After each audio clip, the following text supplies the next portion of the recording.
Hey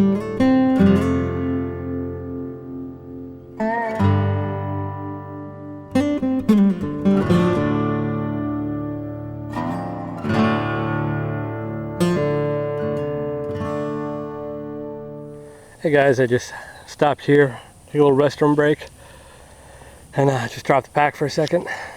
Just give you an idea of what I'm carrying here. This is the REI Crestrail 75.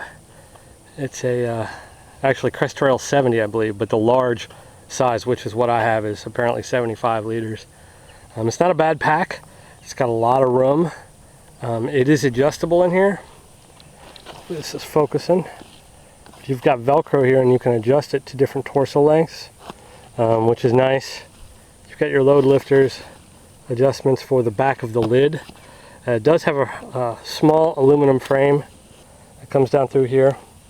The hip belt is pretty well padded and it does move right here. It's got a little bit of a joint in there, so as your hips are moving, the the belt kind of moves with you, so you don't get too much torso wear. It's got two pockets on each side. I've got a half gallon of water here, and it's got compression straps on each side. Right here in this pocket I'm carrying my USGI poncho. I've been trying to downsize a lot of stuff, so this pack is actually becoming a bit too large for me, but in the winter it may be full of stuff. Alright, let's see here. Flip it around for you. Give you an idea of what else I've got. On the bottom, got a sleeping mat, little sit pad, my tarp.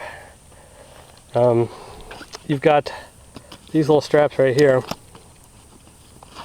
which are useful for trekking poles. If you want to strap your trekking poles, you could strap an axe.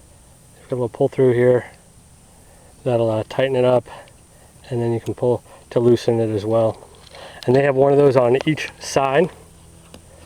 You've got two straps for the lid, and you've got these little loops up here to attach stuff.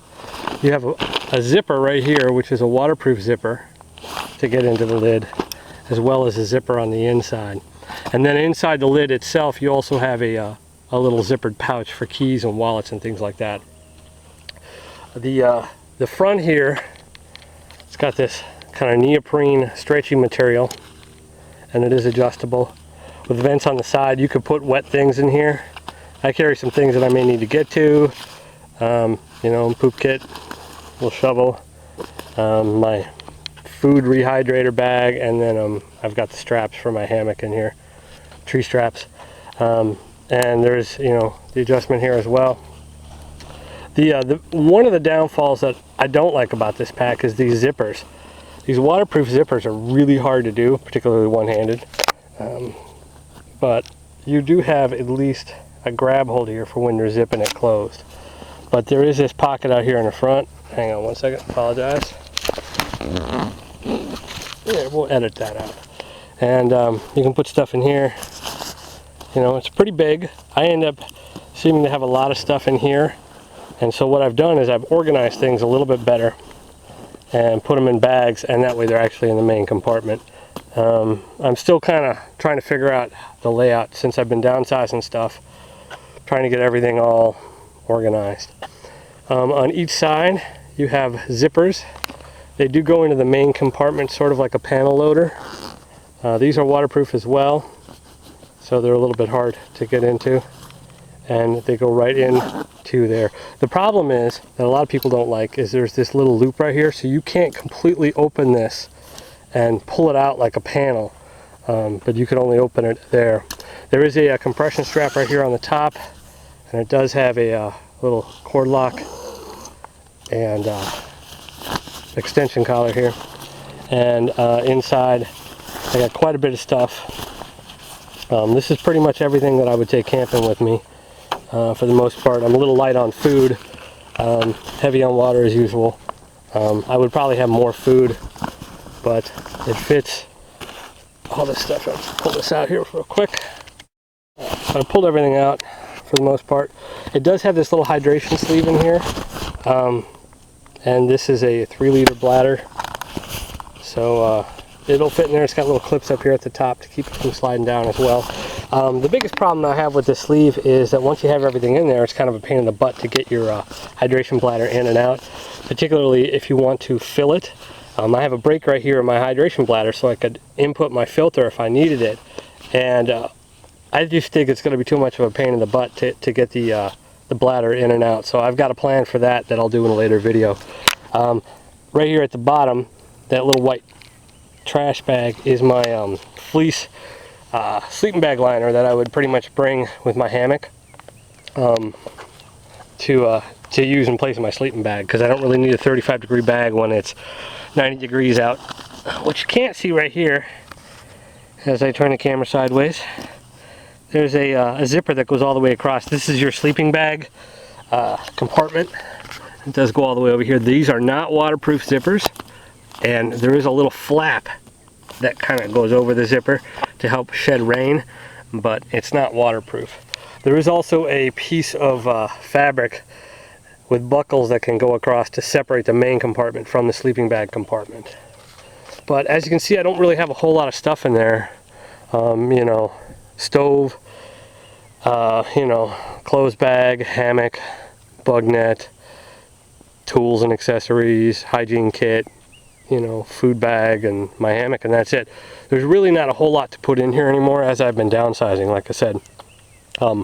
In the winter, you know, obviously when you have a sleeping bag and a little bit more insulation, you might need a bigger bag, but I'm starting to get to the point where the bag is too big. My biggest downfall with this bag is the fact that it weighs 5 pounds empty. It's a pretty heavy backpack, all things considered, when you can get like a Go Light Jam 70, which weighs 2 pounds. The question is whether you can put a lot of weight. You could put 40-50 pounds in this without issues and carry it. You hardly know it's on your back. So that is the REI Crestrail 70. It's a good pack, and it's been doing right by me for about a year or so. Even with this little bit of equipment, I can still kind of compress it up, and it still works pretty well. So we're going to pack everything back up, and we got to hit the trail and keep making time. Just try to give you an idea how it sits.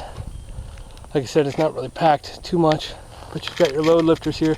The hydration points are on both sides, so depending upon how you want to do it, you've got little hooks here that you can hook things to. It's got an orange whistle on the sternum strap, and I've made a modification to attach my tripod right here, which is some shock cord. I'll probably do the same so I can put my my trekking poles on that side as well. So if you have any questions, go ahead and you know, post them up, but it's not a bad pack. On either side of the hip belt here, which is just to pull through with a big buckle on the front, you've got these two little pouches, and they work pretty good for putting snacks or a camera, notebook, that sort of thing in there, and it's not too bad. So we're going to keep cruising.